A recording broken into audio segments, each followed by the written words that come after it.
کے شہر میں کسی چوک میں اشارے لگے ہوں تو وہاں گنتی الٹی چلتی ہوتی ہے، 60 سے 50 سے 20 سے 30 سے گنتی الٹی آ رہی ہوتی ہے، اور جب گنتی الٹا چلنا شروع ہو جائے تو بہت جلد کام زیرو پہ پہنچتا ہے۔ ہماری سانسوں کی گنتی الٹی چل رہی ہے اور ہم یہ سمجھ رہے ہیں کہ بڑے ہو رہے ہیں، صاحب ہم چھوٹے ہو رہے ہیں۔ ایک بزرگ فرماتے تھے مجھے ان الانسان لفی خسر کا ترجمہ سمجھ میں نہیں آتا تھا۔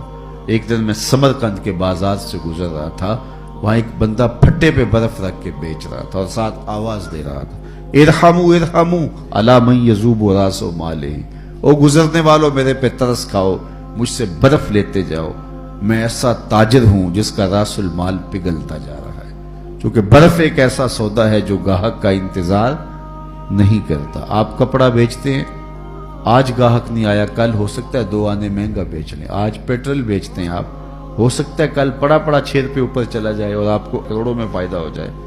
لیکن آپ اگر برف بیچتے ہیں، کل مہنگی بھی ہو گئی تو برف ہی نہیں ہوگی، بیچیں گے کیا؟ تو وہ کہتا لوگوں میرے پہ ترس کھاؤ، مجھ سے برف لیتے جاؤ، میں ایسا تاجر ہوں جس کا راس المال پگھل رہا ہے۔ کہتا جب اس نے یہ آواز لگائی نا تو میرے قدم رک گئے اور میں نے کہا صاحب مجھے ان الانسان لفی خسر کا ترجمہ سمجھ میں آ گیا۔ جس طرح تیری برف پگھلتی جا رہی ہے میری زندگی پگھلتی جا رہی ہے، تیری برف قطرہ قطرہ پگھل رہی ہے اور میری زندگی سانس سانس پگھل رہی ہے۔ اور اگر تو اب بر وقت برف بیچ لے، اس کے بدلے درہم لے لے، دینار لے لے، پارچہ جات لے لے، کوئی جنس لے لے تو تجھے فائدہ ہے۔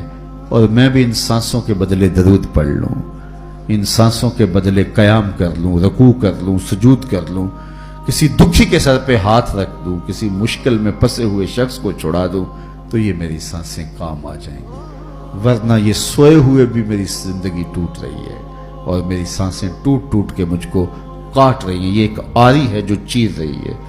حضرت سیدنا علی المرتضیٰ فرماتے ہیں، شیخ زادہ نے بیضاوی کے حاشیے میں لکھا آپ کا قول کہ یہ سانسیں موت کی طرف اٹھنے والے تیرے قدم ہیں، تو قبل اس کے کہ وہ وقت آئے کوئی حجت نہ رہے، مجھے آپ کو آج موقع ہے، آج سا بھی نے کھلے راہ بھی نے، انج ٹوک نوکھڑے ٹکڑے نہیں، ٹر پویں تے پینڈے مک جاندے کار بیٹھے فاصلے مکنے۔ آج موقع ہے۔ وہ ایک فقیر تھا، بازار میں کھڑا رو رہا تھا تو کسی نے گزرتے ہوئے اسے رک کے کہا بابا کسی نے مارا ہے؟ کہا نہیں ایسا تو کچھ نہیں ہوا، لیکن کیوں رو رہے ہو؟ کہا کہ بس گزرتے گزرتے لوگوں کو دنیا میں کھوئے ہوئے دیکھا تو دل میں رحم جاگا، تو میں نے سوچا ان بندوں کی رب کی صلح نہ کروا دوں، تو میں نے اس سے بات کی، آواز آئی لے آ میری چوکھٹ پہ، ایک آنسو پہ سارے گناہ معاف کر دوں گا۔ میں بڑا خوش ہوا اور میں نے ان سے بات کی تو یہ الٹا میرا مذاق اڑانے لگے، جا بابا کام کر، تجھے کیا پتا۔